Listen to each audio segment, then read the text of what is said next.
time, weather, and Always.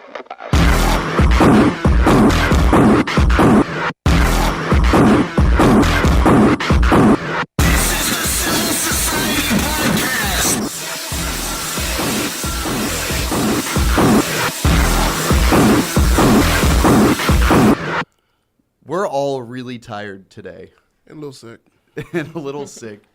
This is going to be an interesting one, everybody. I think we're all dragging a little bit. So just bear with us for the first few minutes while we try to pick it up and make this all interesting. While we find our stride. Yeah. Today's we got the first 3 knocked out. This is episode 4 of the Civil Society Podcast. Thank you for tuning in.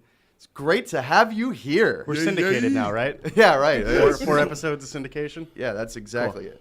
It's 4 take wonders, man. Hooray! So I guess a lot of stuff happening. There's a lot of ground to cover today. I want to get started with the most important thing. Okay.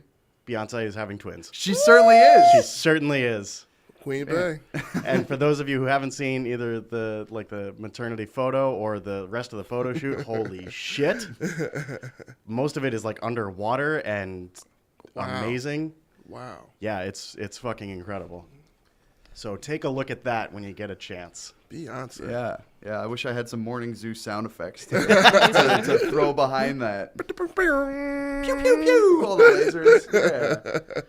But yeah, so good for Beyonce. Is it Jay-Z's baby though? Oh, we hope so. Wasn't that a thing? They were cheating on each other or whatever on that last album. I have no idea. Addie looks really, really confused right now. She's staring into space on that. I'm just so tired. So speaking of marriage, at the end of our show last week, Drew found out that Addie was married and about lost his goddamn mind. And it was the funniest fucking thing in the world. he's throwing you under the bus. By all means, go ahead. I was just like so surprised that she was married, and the fact that she said that her husband looks like Ginger Jesus made me. I was just like, whoa. So she's a devout religious woman. Got a Ginger Jesus clone. So Greg, if you're listening, this is for you. Right on, Greg. I'll take that segue, and we can go Ginger Jesus into the real Jesus and talk a little bit about church and state. Hell yeah! I know how everybody, we all have some pretty strong opinions about that, and there's several directions we could go with that. First, I guess, sort of being the Muslim ban, if you want to call it that, or the rejection of Muslims from coming in through our airports currently, really and stupid. say that, is that trampling on, whatever. Why aren't Christian families from Syria or somewhere like that being turned away too? My thought there would be, they didn't fly planes into buildings. Oh, that's just bullshit. Is it? Yeah, that's bullshit. You can't blame the actions of a few people on an entire religion. All right, so Christian white people who came and stomped their way across America, you can't blame all Christians for that. Well, I do. So there you go. There's the jump off point, though. But that was, I think, in that case though, that was in the name of that religion, and so, everyone here did that. Everyone who came to America did that on purpose. Yeah, but okay, so 19 hijackers who took planes and flew them into buildings did it in the name of Islam. So I think that there's reason to kind of go, well, I'm a little suspicious about people from certain countries or who have a certain background. Maybe we should take a look at them. Well, I mean, part of that's just lazy thinking. I mean, we're not looking into the conditions that made it possible for them to do that, or the American I guess, influence or invasion of their land. So, I mean, it's like a chicken and egg thing right there. Yeah. Whereas what you're talking about with the Christian white people back in the day, that's American colonialism. So, I mean, it's different ages, different times.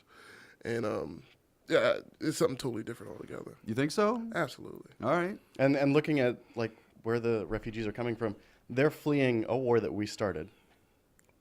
Well, I would say not started, but we certainly helped. We took a big stick and whacked a hornet's nest. That's for sure. Time and time again. Yeah, I'm not gonna disagree on that. But would you say we whacked a beehive?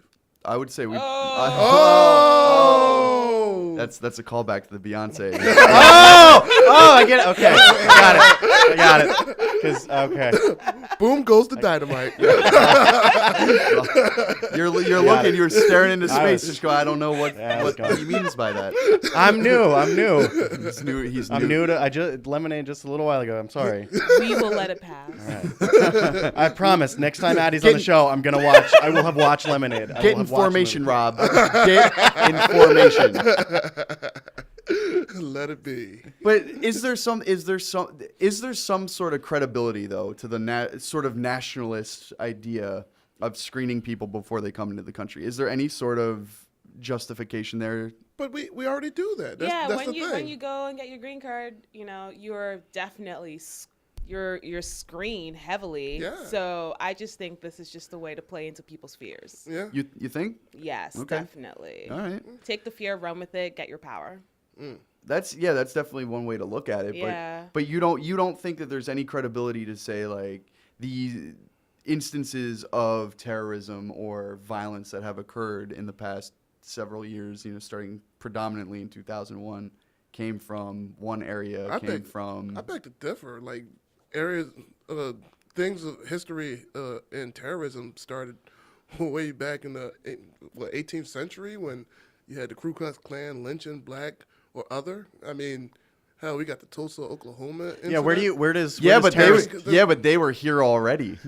But then if you want to go to that, like we go back to when you were talking about the American colonialism with the pure white Christianity moving and trying to, not trying. White people started terrorism. Exactly. Y'all We good start at it. all the good stuff. What do you? Come on. But that's what I'm saying. It's like, as an American consciousness with this lazy thinking, we have selective outrage, and ultimately we need to really address or be aware of what we have done. I'm trying really hard to stay on the devil's advocate side of the fence here. So stop making these really coherent arguments. I'm sorry. I'm sorry. It's okay. I need to stay in my opposition over here. Well, to help to add legs to your Because I know devil's that I'm advocate. voicing someone's opinion. Yeah. I can only voice as much. I can spit a little truth on it because I do split my brain down the middle on some of this stuff sometimes. Right. But I'm trying to lean a little harder to the right here today, just because we are all dragging a little bit, and I think like a little bit of spice, a little bit of heat in the mixture will be a good thing. But I do see that. I do understand the fears of people. Yeah, I can understand being wary, because especially like I'll just say the racism in somebody who watched 9/11 happen and like Muslims did it, all Muslims are bad. I can see where that comes from, but that doesn't make it right. Do you think that there is maybe a caveat there where someone could go, I don't think all Muslims are bad, but I do feel like because their religion has predominantly done things recently in history, I think that there's a little bit more. Not their religion. Yeah, it's not the religion that that does it. Yeah, it's people who take that religion, fanatics of that religion, and do That is- fucked up shit with it. Just like people who are Christians in the past have taken that religion and done really fucked up things. Coney with it. 2012. I mean, Did he get? Or is he still running for president in Coney 2020? You know, that's Kanye. Oh right. Okay. Yeezy. I mean, to go into the point about racism, I think it's on a spectrum. To be honest, like, I mean, everyone has their biases and prejudices, and I think it goes into like when the people that are in power that has been historically their team winning, that's when the problems of their biases and their racial spectrum like affects other people. Okay. So I mean, like, what's it? There's those crazy people out in Utah, the marriaging people, and I don't know. Oh, the polygamists. Yeah, the polygamists. Yeah, I think they do that in Utah and Oklahoma. Yeah. I feel like that's right, but I don't know for sure. But Me it's neither. out there. It's yeah. Yeah, and that just goes into like how they attack or basically terrorizing young women, especially young white women, and how it decimates the community. I can get behind that. Anytime somebody's terrorizing a young white woman, I am there. I am there to defend them. God save the white people. That's right. I actually used the sports analogy for white privilege the other day because I'm working at the Philly Car Show with a beer company. Okay. And I'm the sole white person on staff currently. Oh, nice. And how's it feel? it's fine. But I'm surrounded by white people. So I leave my activation. I'm amongst my brethren. But no, we were talking a little bit about what white privilege. It was pretty slow the other day, and I used I said it's not my fault that I was born into the Miami Heat of races. And it was a joke, but a couple people like laughed and they were like, that's actually a pretty good way to think about it. Yeah. And I said, yeah, I heard that from my friend Drew, and he was telling me about, explaining white privilege and kind of boiling it down to a team that's been winning for a long time can just keep doing that. But when it comes to living in a society, and you're not helping people up around you, you know. And I think that kind of harkens back to the church and state argument is if you're a Christian and like our president, like all of our presidents, right? They've all been Christian. Yeah. Yeah. Wow. Except Obama. That's right. He was Muslim. Yes. Obama was Muslim. But yeah, so I think that if you're a Christian in the United States and you're saying, here, I'm not playing devil's advocate anymore. if you Why not? can't You were figure good that, at it. You were I great. know. But it would be I would step in and say you have to look at these refugees and people trying to leave these places who get their paperwork in line, who show up at our front door. You can't turn them away. Yeah. You can't. You shouldn't. On on the base of the Statue of Liberty, like give us your huddled masses, and Yeah, you're poor and it's, tired. they're Yeah. asking for everyone, and a lot of these people. But that was a French trick because they built it and they were like, yo, let's get them the worst people in the world. They're going to be hungry and tired and sick and poor. It's just They will be at the front, and it will no longer be our problem. That's right. Yeah. Smoking. Yeah, Eat all the French fries. That's right. Freedom fries. Oh, That's right. That's right. Don't forget where you're at. Hashtag freedom fries. Also, fun fact, French fries were invented in Belgium.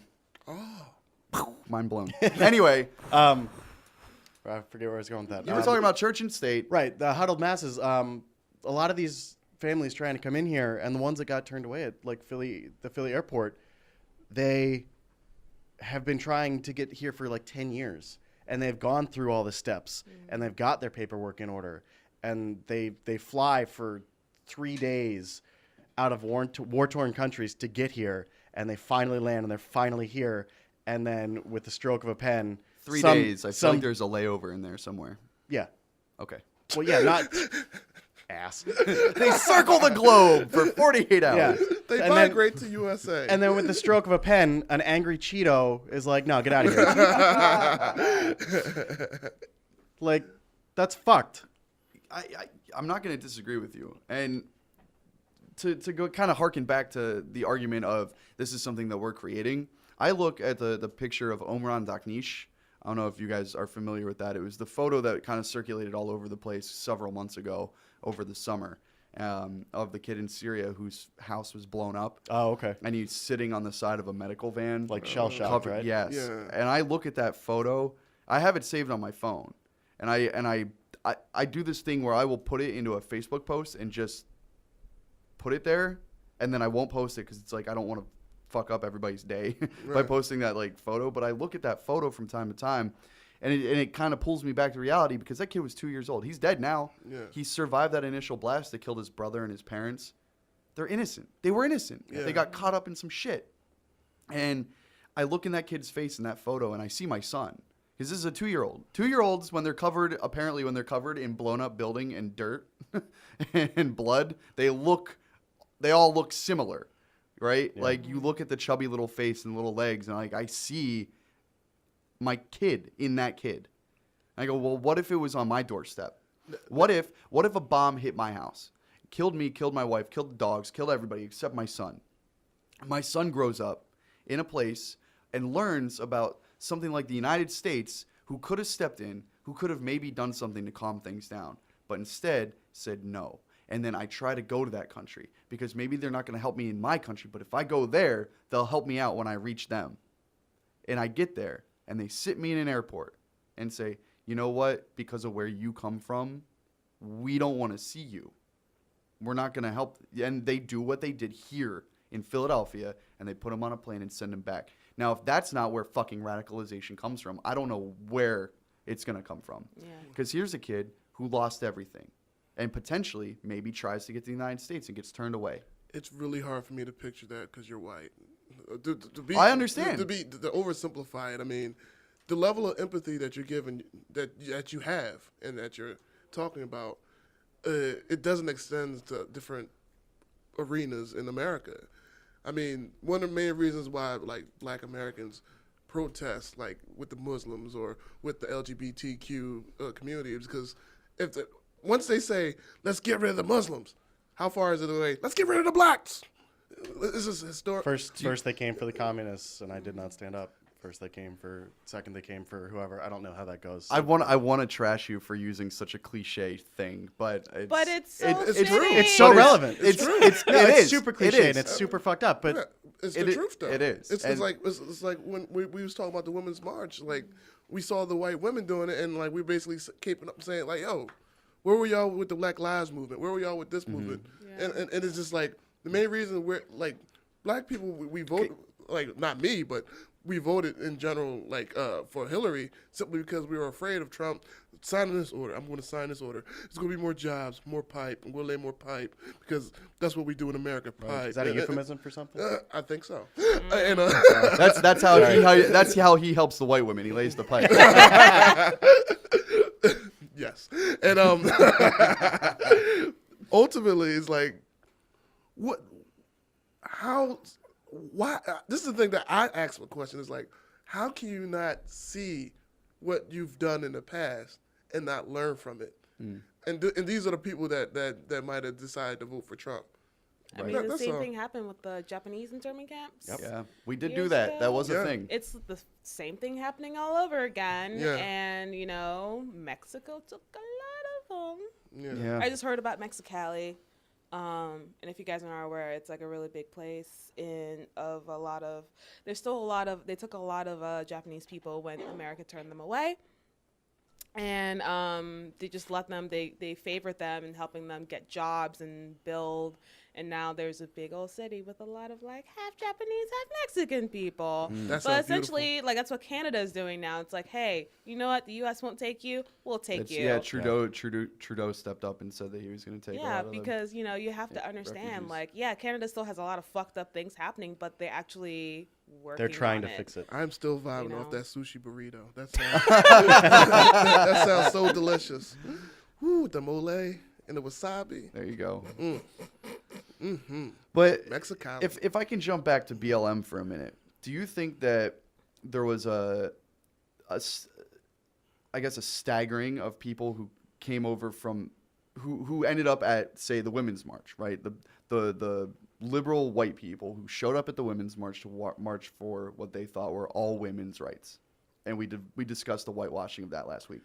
But do you feel like that's maybe in part because Black Lives Matter did accept, or they kind of latched on and tied themselves pretty heavily to Mike Brown's case, where it was proven that he was reaching for the gun and had hit the cop or whatever in the car, instead of, say, and the hands up, don't shoot thing came from a thing where the guy didn't do that. Trayvon. No, that wasn't Trayvon. That was Mike Brown. Yeah, that's right. You're right. In Ferguson. But the hands up, don't shoot thing came out of that, where the guy didn't have his hands up, where he was physical with the cop. And it was proven. And the conflicting things kind of came back, but then they got the forensics back and said the bullet went through his finger, the first one, because he was reaching toward the cop. So the hands were not up. But maybe if they had taken so heavily to someone like Tamir Rice, a 12-year-old kid who's playing with a toy in a park in Cleveland and gets shot and killed within 2 seconds of the cops coming. I think that there would have been, I'm not saying that police slaughtering people in the streets is acceptable on any level ever, because it's not. But I feel like if they would have connected more with Tamir Rice's case, See, you're talking about there could have been more people coming over and saying, I can get with this because I see the clear-cut line of injustice. See, you're where with Mike Brown, there was more of a debate for some people. See, what you're talking about is marketing and propaganda. Yeah. That doesn't really matter. I mean, whether it's Tamir Rice, whether it's Trayvon, whether it's Michael Brown or Eric Garner, ultimately there's still 4 dead black men. that they're talking about, and it's even more. There's Yeah. I forgot the guy in There's Hawaii, Sandra Bland.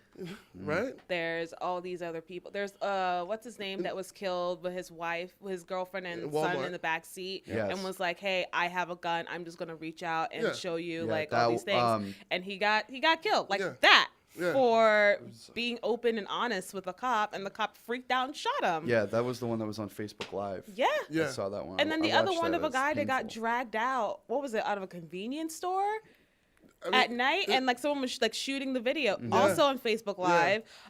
in he, Louisiana, right? yeah, and he Yeah. That got was basically brutally murdered by cops. Yeah. Yes. And And then Freddie Gray. So should Black Lives Matter have taken maybe a different approach? Maybe.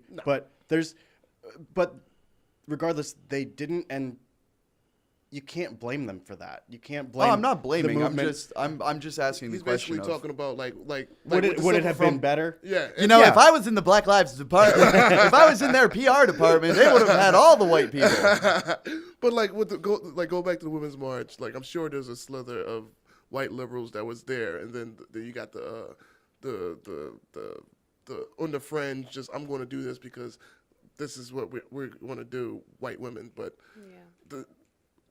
I understand what Josh is asking, and for that movement, it doesn't matter who they would have latched on to. There's always going to be someone that says all lives matter. There's always going to be a Tommy Loren saying some weird, Dumbass shit.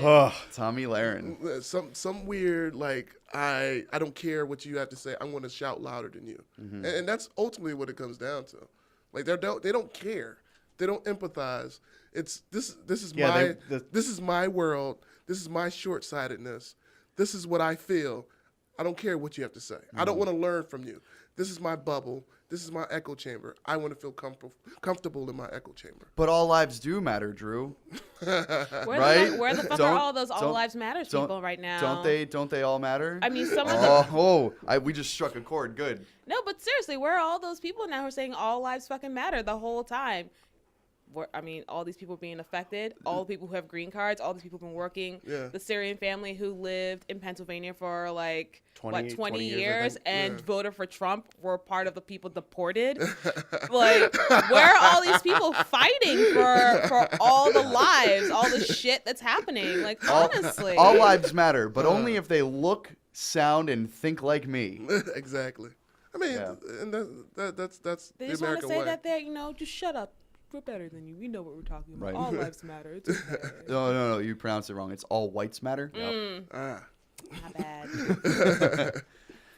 Oh man. Going off that kind of with the Women's March, after last week there was the protests in Philadelphia. Yeah. And I went down, and the thing that scared me about it is how similar it was to Occupy Philly and Occupy Wall Street. Yeah.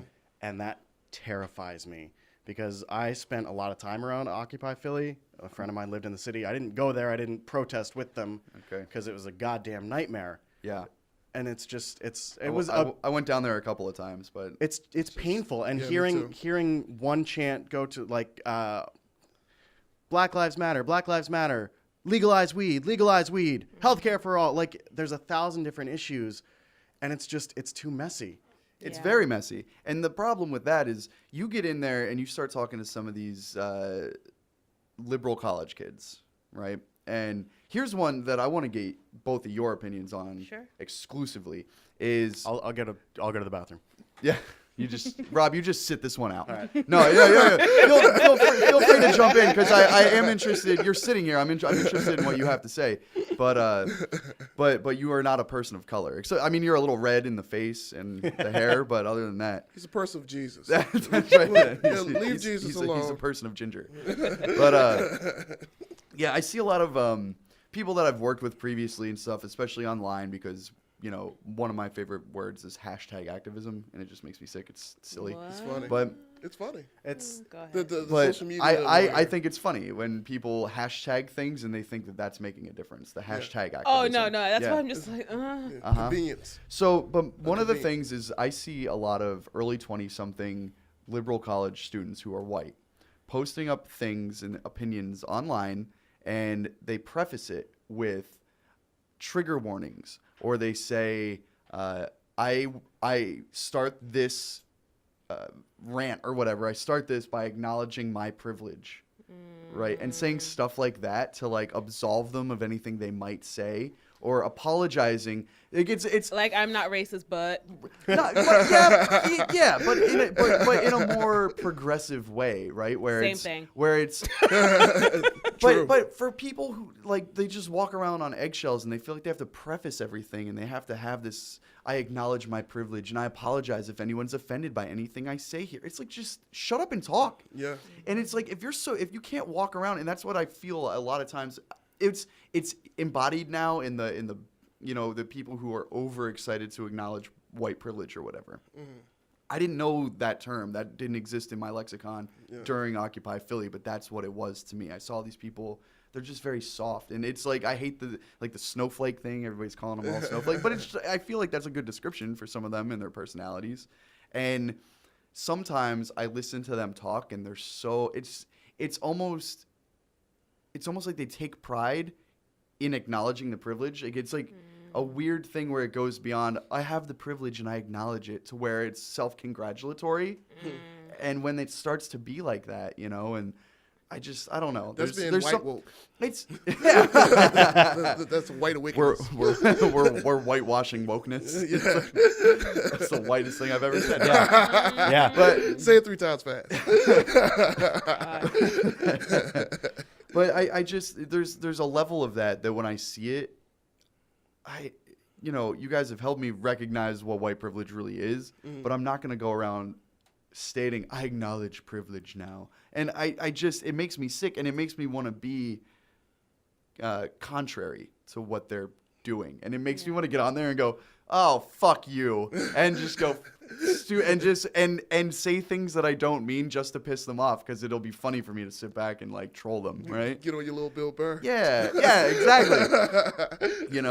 And I don't know if that hits anything with you guys. It resonates with me because like you're on Penn's campus, dude. I am on Penn's campus, and I am a alum, and I find it funny. Like there's this thing with some like that are Jewish, and they're very smart and very aware.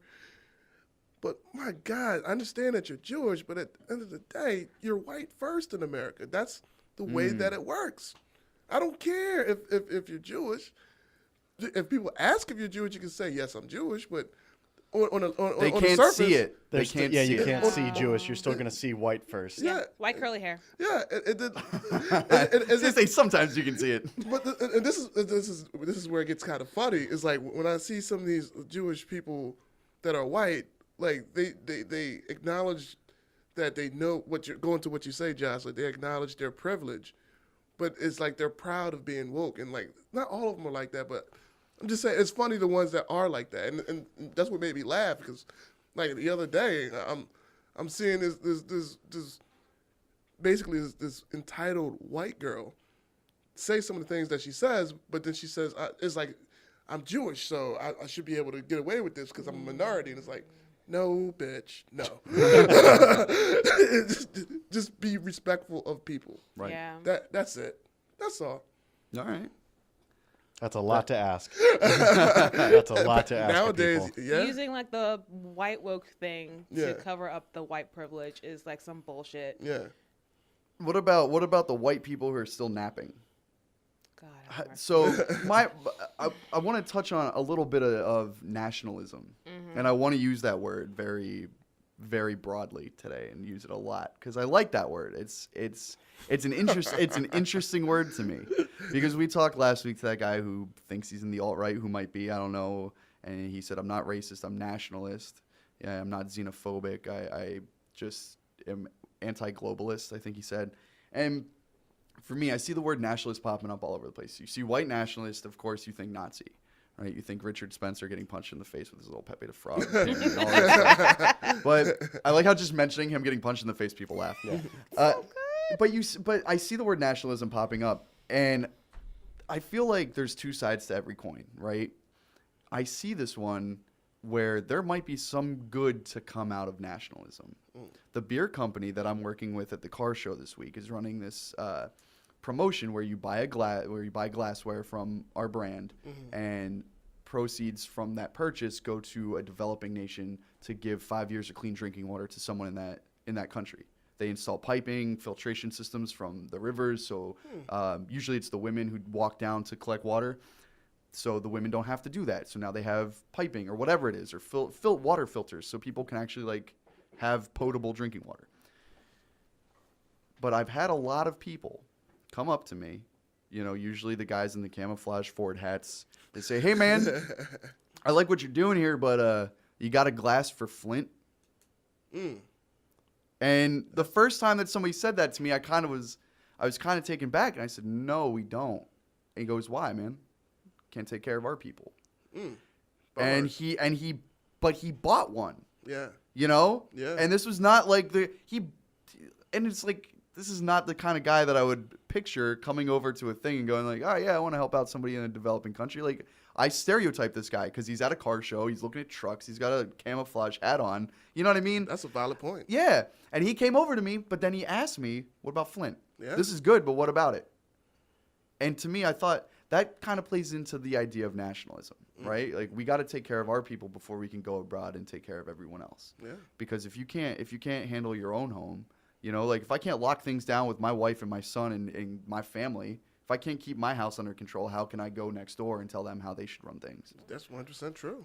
And it leads to like toxic nationalism. Like there's, like you said, two toxic. sides of one coin. Because there's, okay, yeah, we want to take care of our people, and let's be honest, America has not done that no. at all. And Right. it's always, America's had this view of going out and we need to help you, and we need to help you, and we need to help Yeah. you. And that's why we get things like Black Lives Matter and the Women's March and issues like Flint. Yeah. But then you have the people that are white nationalists, or people that care so much, and they're like, "This is our country, this is our white country, we need to get back to our white country." Okay.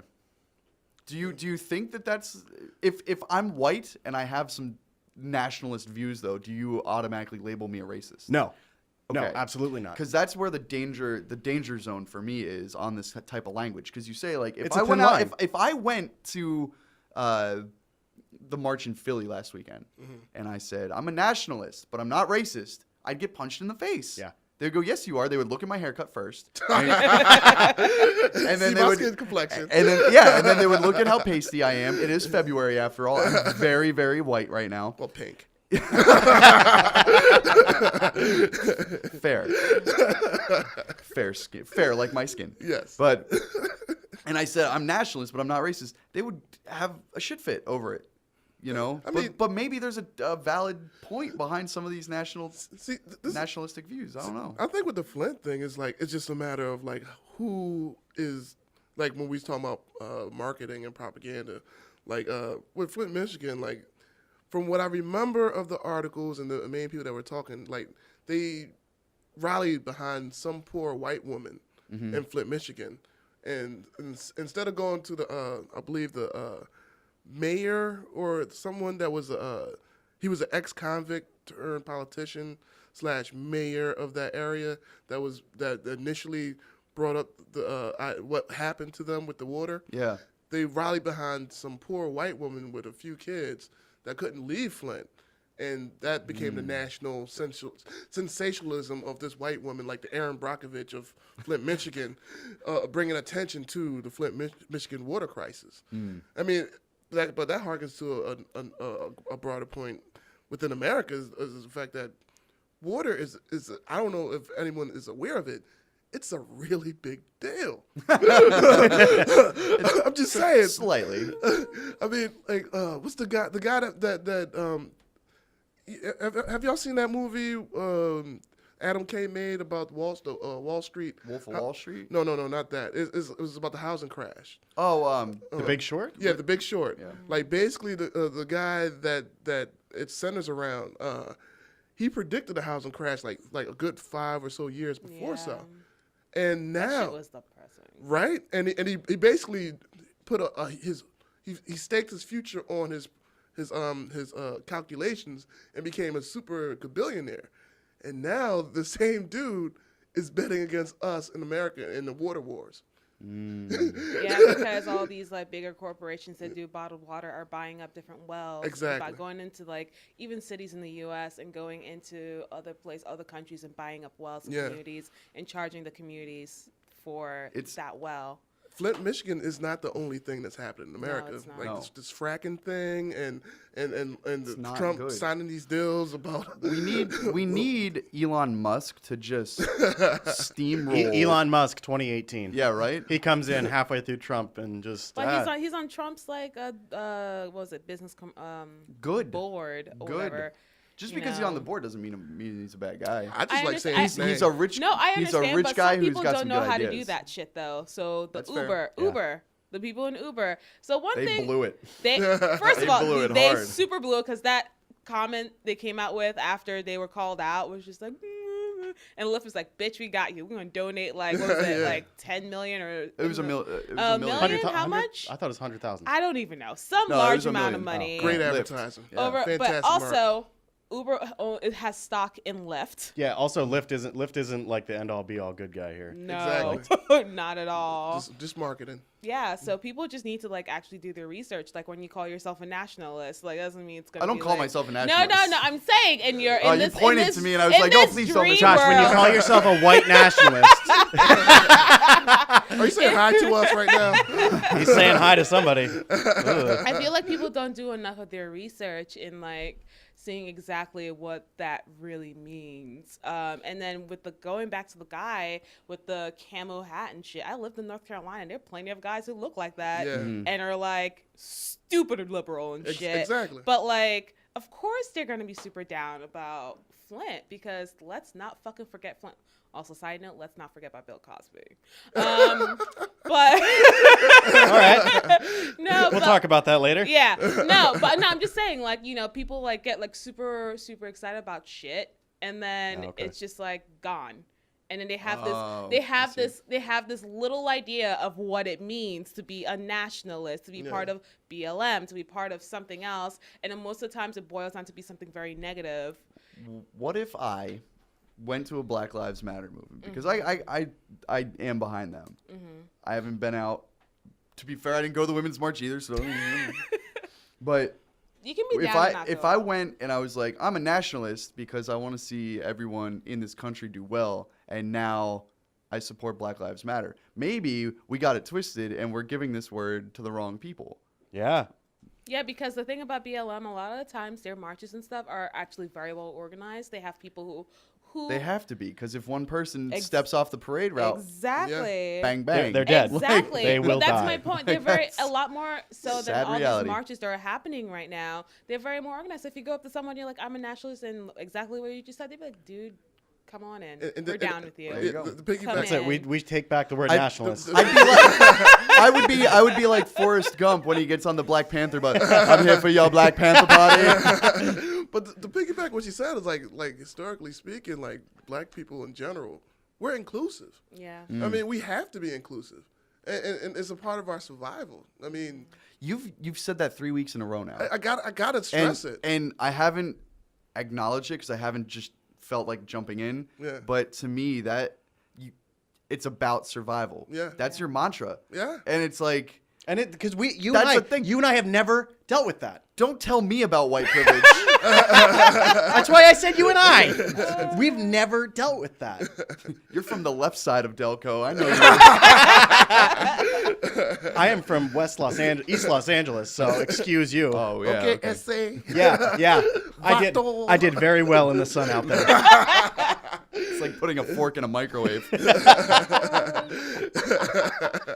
Nice. But I don't know. I feel like the term nationalist has been kind of clunked up recently. And I don't know, I'm not trying to reclaim it. I don't want to be a nationalist because I really do believe that, you know, if you look at the universe, like if you just stare up at the stars long enough, you get out of the ambient light of the city and you go into the country and just look up for a few hours, you're going to realize like, whoa, we don't really matter in the long run.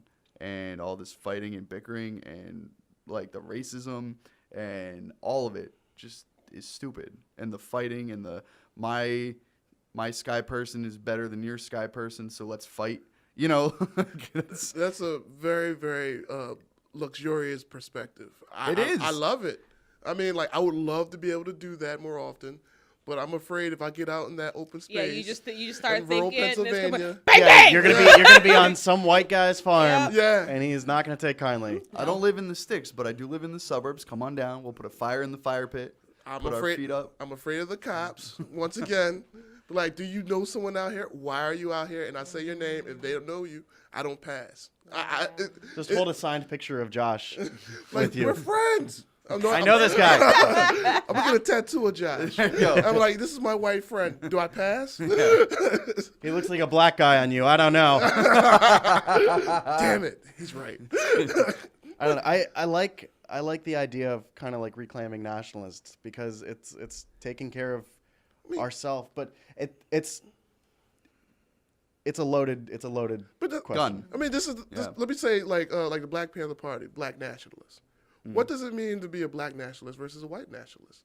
Like when people say white pride, you know what they're saying. Right. But when you say black pride, the white people try to reorganize, reshuffle, Try to give it the same repackage, connotation that white Exactly. pride has. when it doesn't have it all together, because ultimately black pride, it was manifested out of what white people used to do, and some still do, to people of color and women. So, yeah. All right, that's fair. I guess that tackles that topic, huh? Yeah. End. But End scene. but we do gotta Moving on. we do have to be aware of the water issue, because there is like Flint, Michigan is not the only place. There's places in Louisiana that got those problems. Places in Midwest Standing America. Rock. Yeah, the order just got signed that Standing Rock is fucked. Yeah. They're doing it anyway. But then again, when you have the nomination for your energy secretary is Rick Perry, who has a board seat on one of the parent companies of the Dakota Access Pipeline, I guess it's not that surprising to find out that his company is going to do whatever the fuck they want in the end. Please explain more to people about Standing Rock and the. So the Standing Rock Sioux Tribe is out there in North Dakota on the Pine Ridge Reservation. And in case anyone doesn't know, it's a huge story. It's been going on since July, August. Somewhere around there. Yeah, is when the protests really ramped up, and then they stayed through the beginning of November, and then they were dispersed. And it seemed to be sort of settled to some. Some people took their eyes off the ball because a temporary order got signed that no, we're not going to build this oil pipeline under your river. And this was Obama, right? Yes, this was under Obama. Right. So the whole thing though was this oil company wants to put a pipeline through the Pine Ridge Reservation, through a parcel of land up there, and dig under the river and put an oil pipeline through their drinking water, through their life-sustaining river, and also hit sacred ground as well. So What's left of it. yeah. So the tribe, the Standing Rock Sioux tribe up there said, no, we're going to stand in opposition to this. So they found out the proposed path of the pipeline, got in the way, set up camp. People from all over the place flew in, drove up, did whatever they needed to do to get there, take supplies, take food, blankets, good burning wood, any of that kind of stuff to really make the camp hospitable to the people up there, because North Dakota, it was some pretty brutal. I mean, it was snowing in October. Yeah. It was no joke. And then the last minute, a couple weeks before Obama, or it was shortly, was it in November or October that he signed the temporary? I think it was later than that. Was it in December? I thought it was like December. Oh yeah, it could have been December. So shortly before he leaves office, he signs this thing. We're putting the pause button on it. And when he did that, I think that was just his way of like, look, one more thing for me, because I don't think he's perfect. I don't trust any president. Right. But I think that that was his way of going, look, I can't stop the whole thing, but I'm going to hit the pause button. I'm going to walk away. And when he did that, it stayed open to start playing again, right? Like anytime It's you a had pause, not a stop. right, exactly.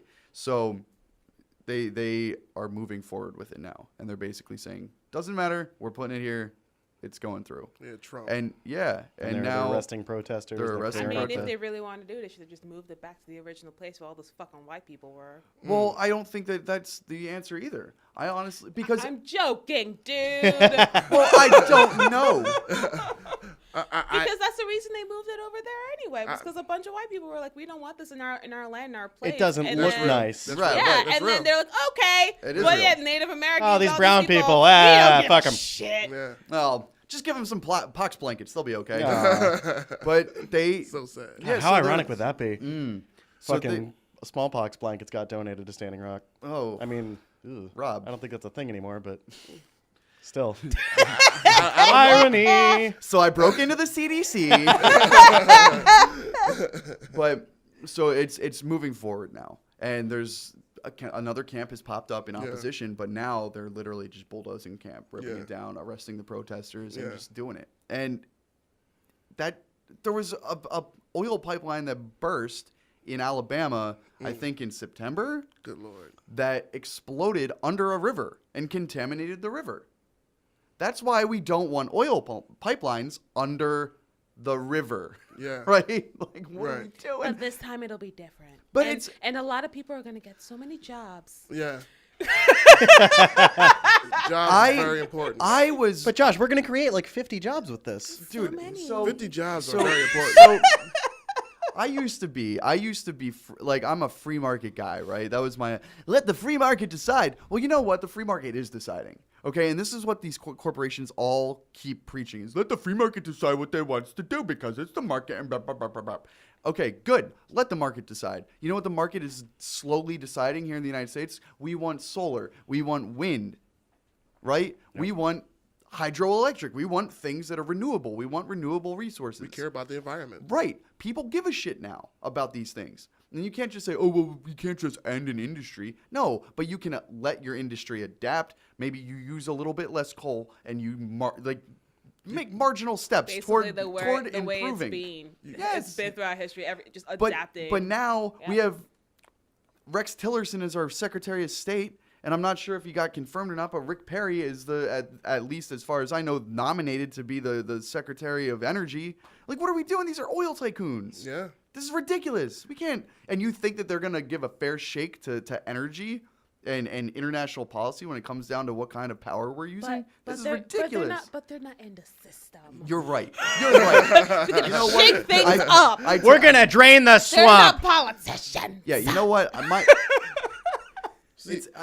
I can't wrap my head around it because You're because talking people about geopolitics. Yeah, and it's like the people who voted for these guys and said, well, we wanted something different in Washington. Good. Okay, you wanted something different in Washington. Shake it up then. That's cool. And I still sometimes when I see President Trump now saying stupid shit, I still laugh. Still part of me goes, he basically just said fuck you on national television. Yeah. And I still like that. That still makes me like, I don't like him. But there are moments where I don't agree. So he's charismatic. No, absolutely not. I like the fact that he's not charismatic. That's what I like the fact that he's he's a walking middle finger with testicles. Like that's what it is. And, Allegedly. Yeah. I mean, I don't hate Trump. I love him. I mean, I love what he symbolizes for a certain segment of our population. I love that he's articulating how they feel, and then he's putting in the works. Like, what's this guy's Bannon? Like, Steve Bannon. Yeah, Steve Bannon, like appointing him and just letting you know, like, hey, I'm for you guys, and he's a great. There's nothing closet about it. There's nothing to closet about it, and what's make him fantastic is like we now got the American people got an enemy that we could galvanize against, and he's perfect. He's great. Can I just say that I met Steve Bannon several times when I was interning at SiriusXM? Oh, wow. Because he used to do a morning radio show there, and a buddy of mine actually was call screening and producing for him. Okay. But I saw him in the hallway several times, and then we started. There were more than a few times we ended up on the same elevator in the morning. Okay. either leaving or coming in. And once it was during the DNC, I looked at him and I just was like, busy week for you, huh? You must love this. And I said, and he was like, yeah, whatever. We struck up a little conversation. I said, I commute from Philly, so I see the traffic and stuff. And every time I drive by, whatever. And he was very nice and made it a point from that like little thing, and nothing more than hello or good morning. But every time he saw me, hey man, good morning.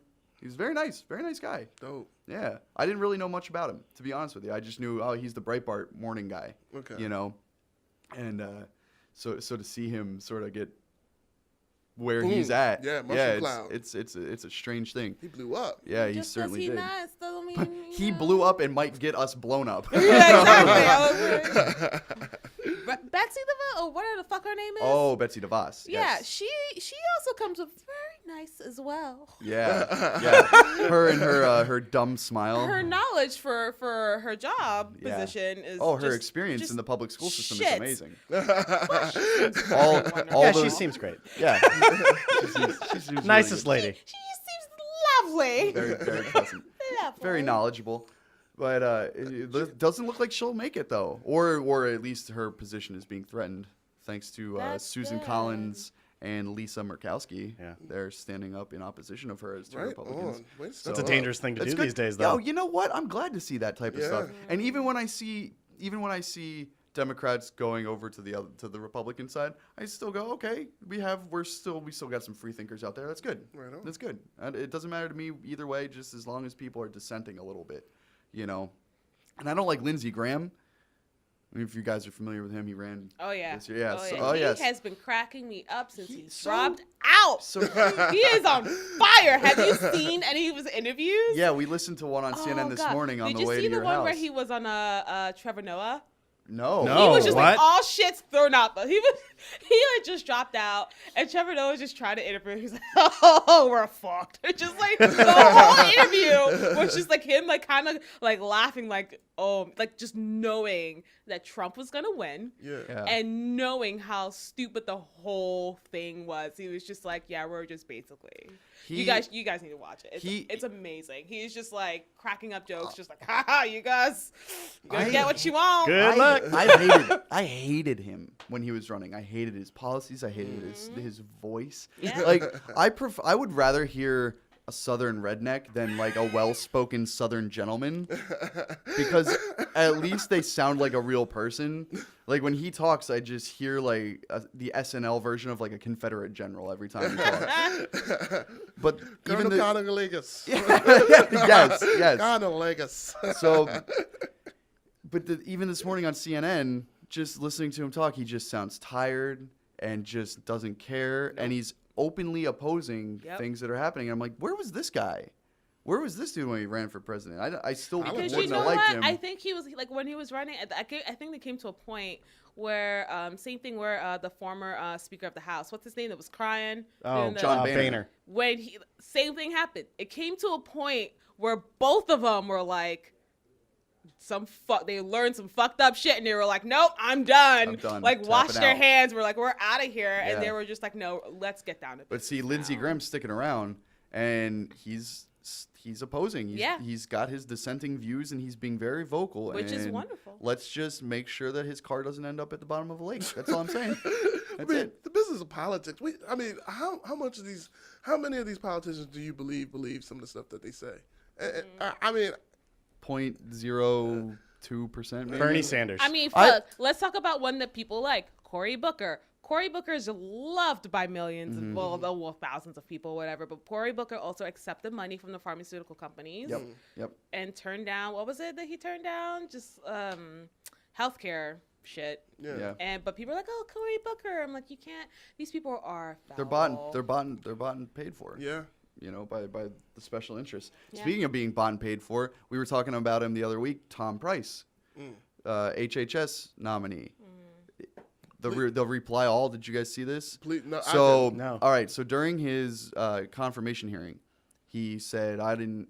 I'm trying to remember exactly what the situation was. He got basically insider information about some medicine production, something in Australia to do with things. I'm falling apart. I can't even get the words out of my head. Let me try this again. So it was alleged that he took some sort of insider information and profited off of it, and it was an Australian company. One of his people, someone in his chain of command, hit reply on an email to the Australian company because they got grilled about what did you do with Senator Price? What was your relationship with him? Did you do this? Did you do that? And they were like, no, of course not. We're not like that. So some dummy hit reply all and was like, hey, thanks for that. Thanks for doing that for us. Something to that degree. So now it's like, you did it. Right. That did happen. Right. But they're using political speak to circumvent the whole thing and make it seem like it's nothing. Yeah, when there is a paper trail now that says this did happen, they're going, no, nothing to see here. It's okay. Move along. What are we? Yeah, Move along. Yeah, exactly. This isn't the email you're looking for. The Jedi mind trick it. Yeah, exactly. But I guess there's been some real shakeups in this whole thing. Sally Yates, she got canned. Getting canned. Yep. Trump building his inner circle of untouchables. Yeah, it really is. The job of the attorney general is to protect the president. Bitch, please.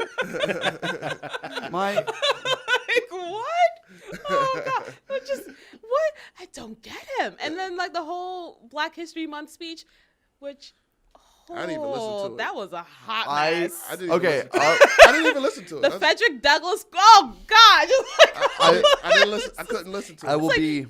I will be completely honest and say that I too did not listen to it. Yeah. But I did see the transcript, and I read as much as I could, and I couldn't read much. I didn't even bother to read it. I was like, I know he's because gonna say something I was stupid. reading it at work, and my boss was like, "What is this shit?" It's just like. Oh, God. I didn't even waste my time, man. I couldn't. It's Maybe we'll record someone reading the transcript of it, we'll put that up. We should.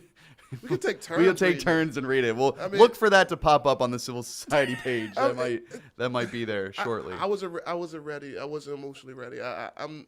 Omarosa in that picture sitting next to him, like, it's Black History Month. Please. Yeah, I mean, they were like, bring her. Yeah, Ben Carson to the right. Yes, Omarosa to the left, man. and Trump is like the Oreo cookie of Black History Month. Well, it's got to be like the Halloween Oreo because it's got the orange cream. Orange. I can't. I can't.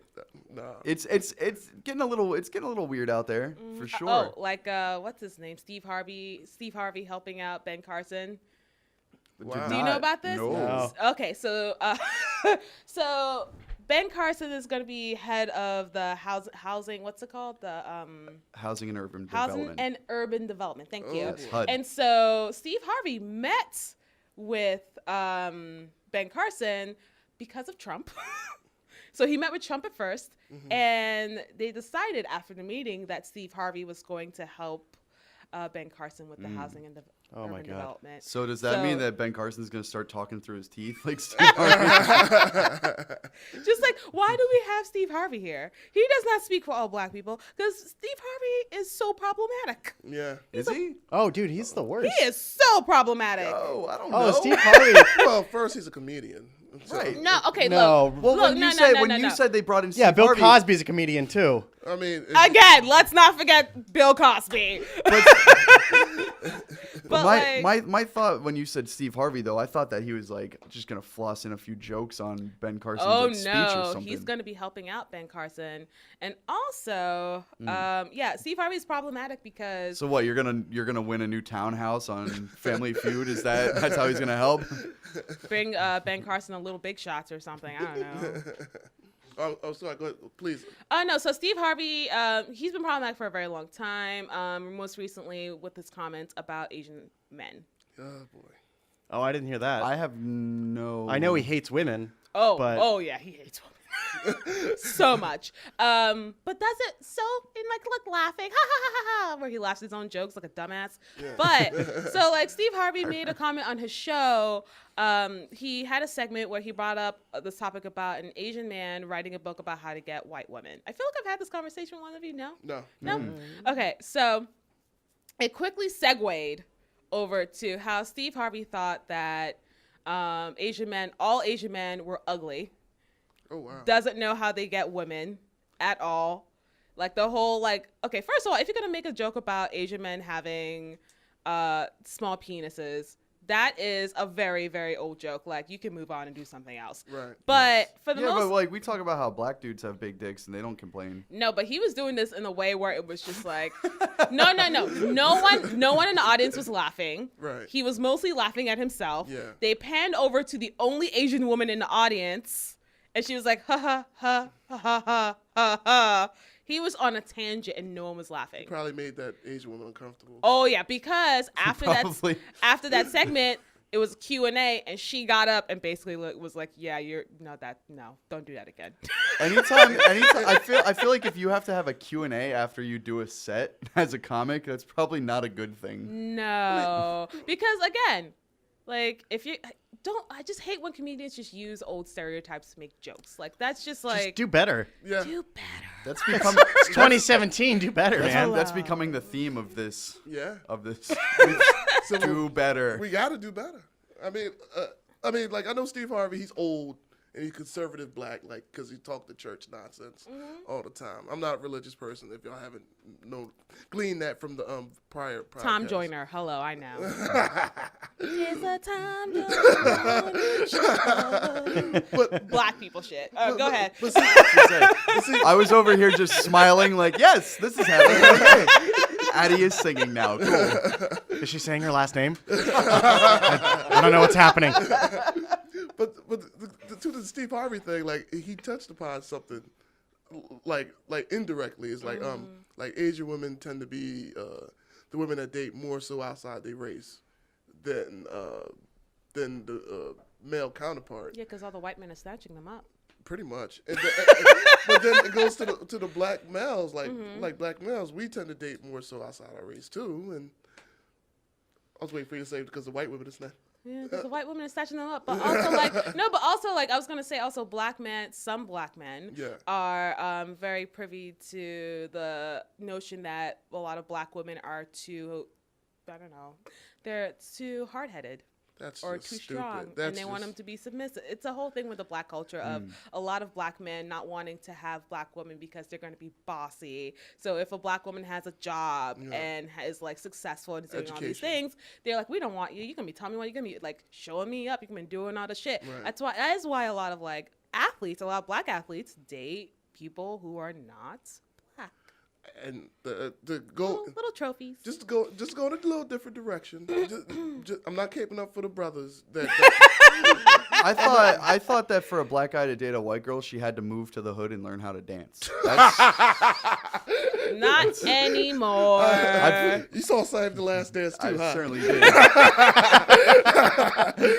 Netflix really wants me to watch that movie. Oh, it's on Netflix? It's on Netflix. I know what I'm doing Right. this afternoon. I'm like, no, I don't want to watch what's that white girl going.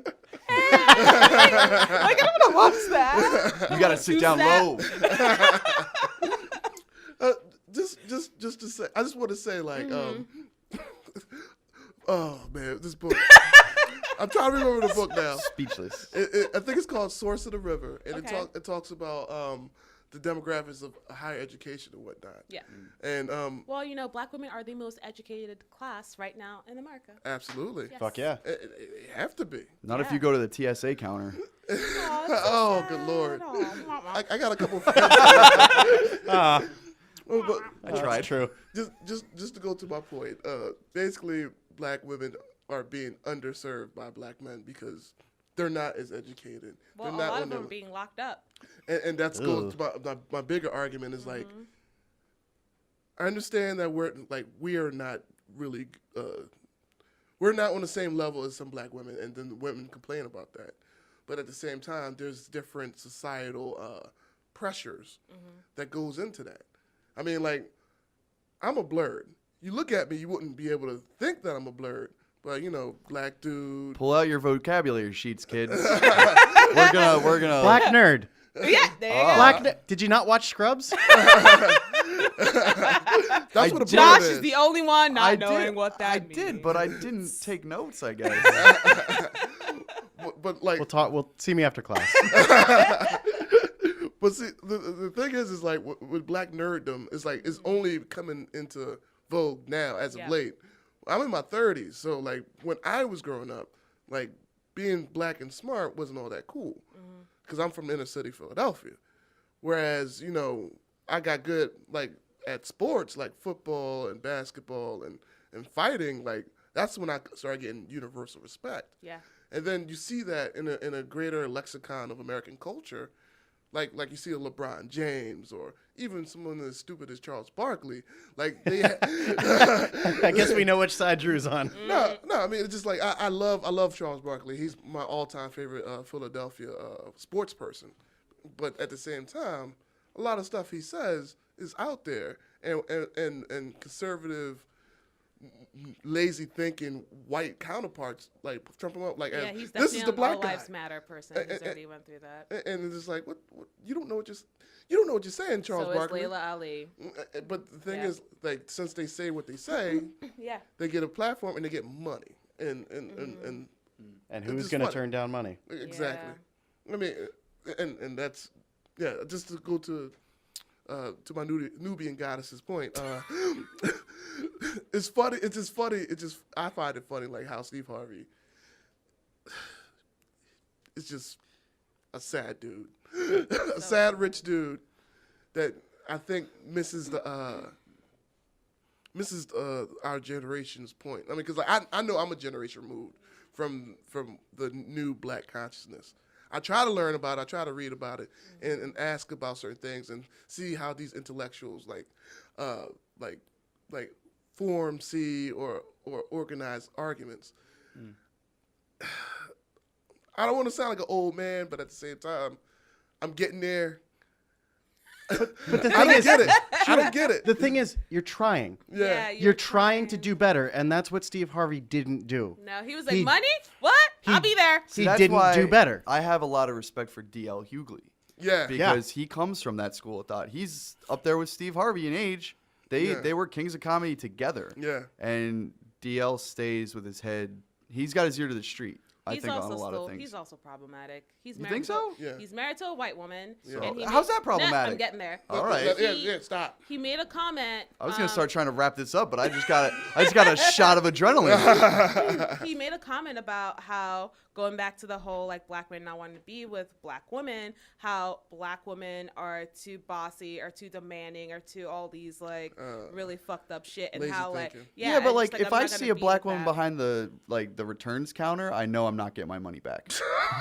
Like, Powerful. Thanks. but you're laughing because I'm laughing because it's funny. That's why I'm laughing. It ain't because it's true. It's because it's funny. Hearing you say that, it's funny as hell. But it's just one of those things where it's like, yeah, there might be people who are like, oh, you know, he's got his heritage, but it's also like he's still a very problematic black man, just Yeah. like Steve Harvey. See, I'm telling you, if someone like was like, hey, D.L. Hughley, like, want to get some money? We'll put you on this little committee over here. He'd be like, okay.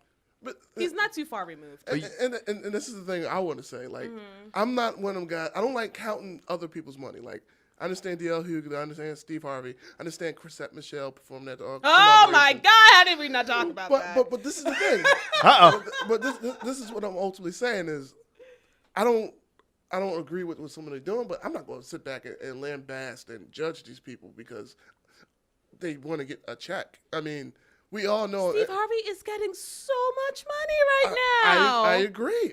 He has like what, 3 shows? 3 shows and and- like hosting Family Feud Mrs. and like Universe or something. yeah, he Which I think doesn't Trump own that too? yes he does. But what I'm ultimately getting at is like I being an entertainer myself, I know Yes. I'm in a weird position.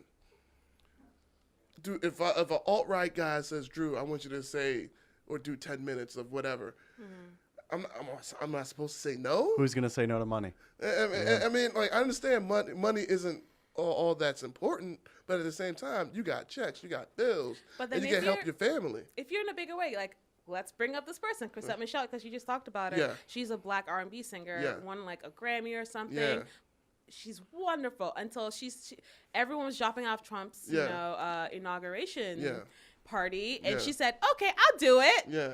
And she's like, "Well, I just feel like I'm the voice for the whole black community. Go up there and just Lord. bridge the gap." See, I was gonna say I don't see a problem with her being there to perform, but Yeah. saying something like that, Yeah. Yes. but I think that that's a No, lot wait, of but that's then a she lot of also got assumption. she also got like Yeah. after this whole happened, she came out with the whole letter of where she was just like, "I don't know why everyone hates me. My family hates me, and I'm I'm the being victim." turned away from Yeah. like I'm the victim." And Trump didn't have to take the time out to come and shake my hand. I'm like, who do you think you are? Number Absolutely. one. Right. And if you're gonna do like choose money over that, then fine. But don't come out with this whole shit. Like, know it's where a you job. stand. If you choose money, Yeah, it's your job. acknowledge that. It's your Yeah. job. It's a job. I mean, Yeah. and that's the thing. I understand that aspect of it. I Now, mean, I don't, that's something Kanye West is gonna have to come to. in a well, little bit. Kanye West is a totally different animal altogether. I mean, I tell my white friends all the time that he stopped making music for us a long time ago. Oh yeah. And so Oh, ultimately, we worked at the Pablo pop-up shop. I know what his audience is. in the King of Prussia Mall. Yeah. And they get mad. They get so mad at me when I say something like that. I'm like, hey, do what you do. I understand you like him. I like him too, but just don't try to force down my throat. He's the best thing since Nas, and he's no Nas. He is not Nas. No, Well, man, that's coming from me. No, the bridge is over. Come on. The last time I would say, as a black man, the last time Kanye West made a relevant album, it was he did one song with Rhymefest called "Brand New," and that was the last time I actually liked Brand something New? he. Brand New? That's Oh right. yeah. That's the last time I liked him. oh, that's that was a classic. dope song, yeah. That's See, that's that. that was right around the time he did that collab with Dilated Peoples. Oh yeah. Turn it up. Yeah. Yep. All right. Anyway, But had to throw my 2 cents in on Kanye. I know some shit. I know some Kanye West. but see, I just before we get out of here, I just can't stress enough that, man. Go for it. We're not paying these people's bills. I'm not a moralist. I understand at times we get on this moralist thing at the podcast. We have to function on money, and until like that ideology changes, there's only so much we as people can do.